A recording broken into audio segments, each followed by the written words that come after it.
दोस्तों, आज जो हम लोग की सीरीज चल रही है कि यूजीसी नेट के लिए टॉपिक वाइज इंपॉर्टेंट क्वेश्चंस की, तो उसमें आज जो टॉपिक है वो है पब्लिक एडमिनिस्ट्रेशन का। यूजीसी नेट का जो टॉप 10 क्वेश्चन है उसको हम लोग देखने की कोशिश करेंगे।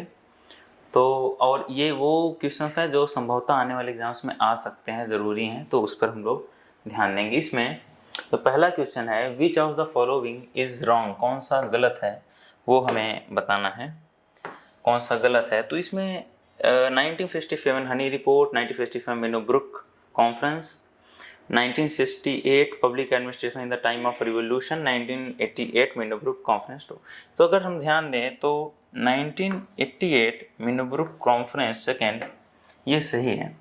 1958 public administration in the time of revolution, ये ड्वाइट वाल्डो की रचना है, ठीक है, ड्वाइट वाल्डो की रचना है, ये भी एकदम सही है। 1957 ये मिनोब्रुक कॉन्फ्रेंस जो है ये 57 सही नहीं है, और ये 1957 हनी रिपोर्ट ये सही है, जो जॉन सी हनी की रिपोर्ट है, जो पब्लिक एडमिनिस्ट्रेशन पर एक कमेटी बनी थी, उसकी इन्होंने अध्यक्षता की और ये रिपोर्ट का नाम है। तो मिनोब्रुक कॉन्फ्रेंस यहाँ कितना होगा, 58 होगा, 57 नहीं होगा। 3 ही अभी तक हुए हैं कॉन्फ्रेंस, जैसा कि हम लोग जानते हैं। एक हुआ है 1958 में पहला कॉन्फ्रेंस, 1988 में सेकंड, ये फर्स्ट, ये सेकंड, और 2008 में तीसरा कॉन्फ्रेंस हुआ है। तो ये 20 साल के अंतराल पर ये तीनों हुए हैं, ठीक है। तो इस हिसाब से जो इसका सही ऑप्शन था बी था, बी इसमें गलत था, ठीक है। अब जो सेकंड क्वेश्चन है वो ये है कि मैनेजमेंट बाय ऑब्जेक्टिव्स, एमबीओ की जो अवधारणा है मैनेजमेंट बाय ऑब्जेक्टिव की, ये कॉन्सेप्ट किससे रिलेटेड है। इसमें 4 थिंकर दिए हुए हैं, पीटर ड्रकर हैं, C.I. बर्नार्ड हैं, अब्राहम मास्लो हैं, मेयो हैं। तो इसमें जो सही जवाब है वो है पीटर ड्रकर का। ये डायरेक्ट सिलेबस में दिया हुआ है। एमबीओ इनका बहुत अच्छा कॉन्सेप्ट है, तो कई बार मैच द फॉलोइंग में हमें देखने को मिल जाता है। चेस्टर ऑर्गेनाइजेशन से संबंधित हैं, मैस्लो नीड से संबंधित हैं, और मेयो, ठीक है, एल्टन मेयो ह्यूमन अप्रोच संबंधित हैं। तो इस हिसाब से इसका जो राइट आंसर है वो है ए, पीटर ड्रकर, ठीक है। जो हमारा तीसरा क्वेश्चन है वो ये कि मैच द फॉलोइंग करना है। इसमें administration is politics, organisation is a social system, bounded rationality and sala model, ठीक है। ऑप्शंस दिए हुए हैं, चेस्टर बर्नार्ड हैं, एपिलबी हैं, ठीक है, चेस्टर बर्नार्ड हैं, एपिलबी हैं, साइमन है, रिंग्स हैं।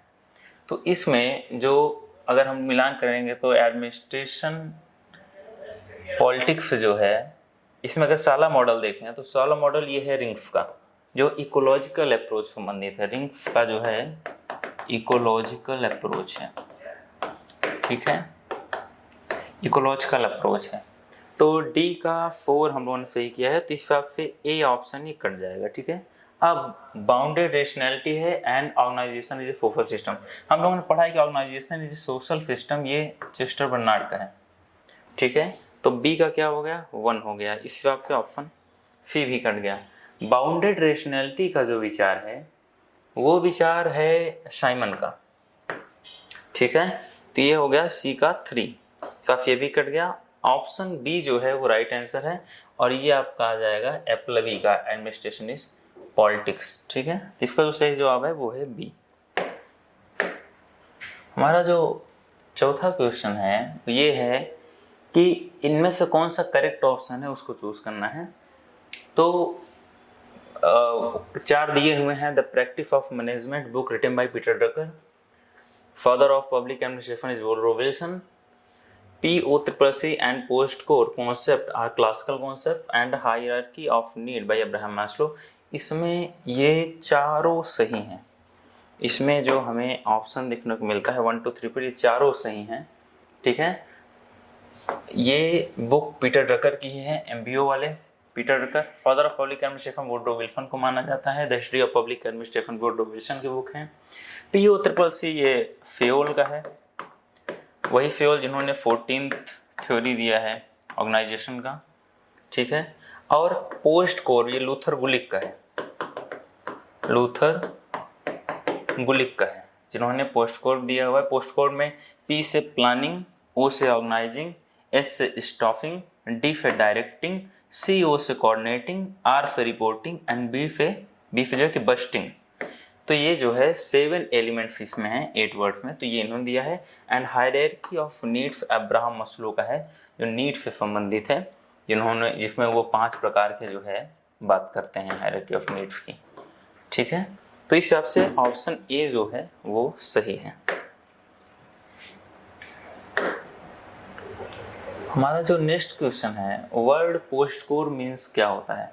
अब ये क्वेश्चन कई बार दूसरे तरीके पूछा जाता है, इसलिए इसको यहाँ पर रखा गया है। The 7 elements of administration, 4 basic identities for administration, Fayol's theory of administration and management theory by Taylor. तो ये हम जानते हैं कि ये जो है जो बात की जा रही है वो है द 7 एलिमेंट ऑफ एडमिनिस्ट्रेशन की है। इसमें P से है प्लानिंग, ठीक है, ऑर्गेनाइजिंग, प्लानिंग है, ऑर्गेनाइजिंग है, स्टाफिंग है, ठीक है, D से है डायरेक्टिंग, ठीक है, CO से है कोऑर्डिनेटिंग, ये बहुत इंपॉर्टेंट है, R से है रिपोर्टिंग एंड B से है बस्टिंग। ठीक है, ये इंपॉर्टेंट है, ये लूथर गुलिक का है, ये भी ये ध्यान रखना है। ठीक है, 4 बेसिक एलिमेंट फॉर एडमिनिस्ट्रेशन, ये इनका नहीं है, ठीक है, ये ध्यान रखना है, पोस्ट कोड नहीं आता है। फ्यूज थ्योरी ऑफ एडमिनिस्ट्रेशन वो अलग है, 14 theory. And management theory by Taylor, ये साइंटिफिक मैनेजमेंट का है। ठीक है, तो इस हिसाब से जो सही ऑप्शन है वो है ए। ठीक है, तो इसको भी ध्यान में रखना है। जो हम लोग का नेक्स्ट क्वेश्चन है वो है मैच द फॉलोइंग, से फिर से मैच करना है, और इसमें कुछ थ्योरीज दी हुई हैं और उनको थिंकर साथ में मैच करना है। इसमें एक तो जो है कि कैरेट एंड जो है कि स्टिक, गाजर और जो है छड़ी का सिद्धांत दिया हुआ है, PO3C दिया हुआ है, 3ES कॉन्सेप्ट दिया हुआ है एंड XY थ्योरी दिया हुआ है। तो हम जानते हैं कि कैरेट एंड स्टिक का प्रयोग ये क्लासिकल थ्योरी में किया जाता है। किस लिए किया जाता है, तो लोग किस चीज़ से प्रेरणा लेते हैं, तो उसमें कैरेट है, अगर आप अच्छा काम करेंगे तो आपको उपहार दिया जाएगा, अगर आप गलत काम किया करेंगे तो आपको दंड दिया जाएगा, इसलिए। तो ये क्लासिकल थ्योरी रिलेटेड है। PO3C हमने अभी अभी देखा था कि ये फ्यूल का है। 3ES कॉन्सेप्ट ये आपका है NPM का, न्यू पब्लिक मैनेजमेंट का 3ES कॉन्सेप्ट। XY थ्योरी जो है वो है मोटिवेशन का। ठीक है, तो इस हिसाब से A का 4, B का 1, A का 4, B का 1 एंड C का 3, ये ऑप्शन नंबर B जो है ये इसका सही जवाब होगा। ठीक है, तो ये ध्यान रखना बहुत ज़रूरी है। अब जो हमारा नेक्स्ट क्वेश्चन है, question number 7, towards a new public administration the Minnowbrook जो है पर्सपेक्टिव 1971, ये बुक किसकी है? ये बुक जो है किसकी है? तो MP फॉलेट है, F.J. गुडनाउ है, ड्राइट वाल्डो है, फ्रैंक मैर्नी है। ठीक है, तो ये जो बुक है MP फॉलेट को हम लोग जानते हैं कि ये बुक इनकी नहीं है। गुडनाउ को USA में लोक प्रशासन का जनक भी माना जाता है, हम लोग ये भी जानते हैं।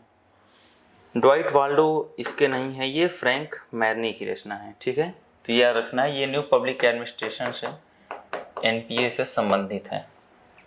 ठीक है, तो ये एक इम्पॉर्टेंट बुक है, कई बार मैच द फॉलोइंग में पूछा जाता है।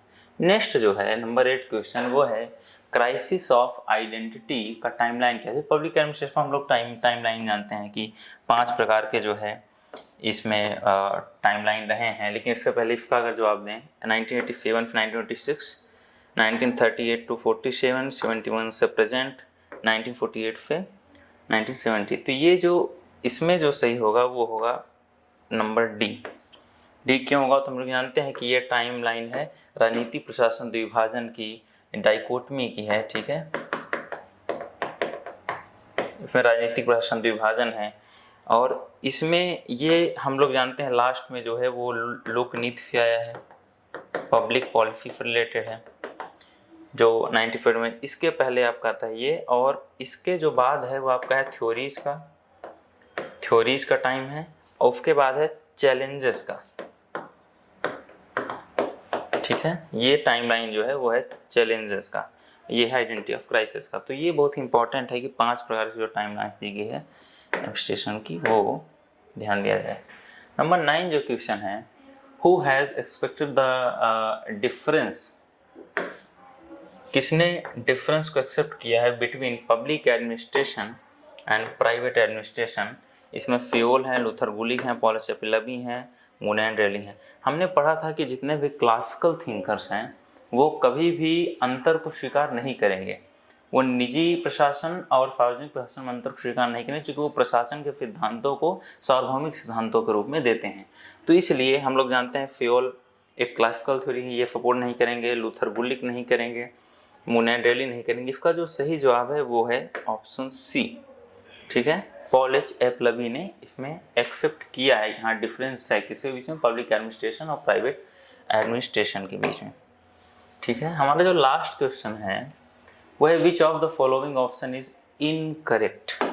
ठीक है, कौन सा गलत है ये देखना है। तो centralization is related with the classical theory of administration, centralization की बात की जा रही है। P Uttar Pradesh model used by MP Follett, the ecology of public administration by Riggs and 29 elements of administration by Gulick. इसमें जो ऑप्शन दिखाई दे रहे हैं इसमें सेंट्रलाइजेशन ये क्लासिकल थ्योरी से रिलेटेड है, क्योंकि डिसेंट्रलाइजेशन के बाद आगे जब लोक नीति की बात चलती है तो वहाँ पर आती है, न्यू पब्लिक एडमिनिस्ट्रेशन में आती है। ठीक है, न्यू पब्लिक मैनेजमेंट में भी। पीओ ट्रिपल फी मॉडल एमपी फॉलेट का नहीं है, हम लोग ये देखते आ रहे हैं कि मॉडल किसका है, फियोल का है।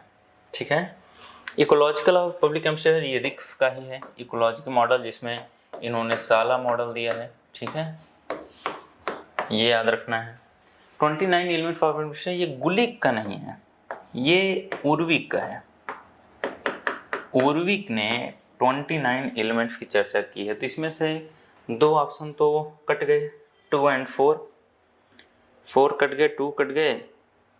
इसमें सेंट्रलाइजेशन ये सही है, विच इज़ इनकरेक्ट, तो ये आपका सही है, आपका ये भी इनकरेक्ट है, इकोलॉजिकल अप्रोच ये भी सही है। तो इसमें 1 एंड 3 सही है, तो ये 2 एंड 4 हो जाएगा। ठीक है, 2 एंड 4 इनकरेक्ट है। तो ये जो है हम लोगों का एक सीरीज है जिसमें ध्यान रखना है कि मैच द फॉलोइंग में हमेशा आता है, इंपॉर्टेंट क्वेश्चन है, तो इसको ध्यान देते रहें। ठीक है, थैंक यू।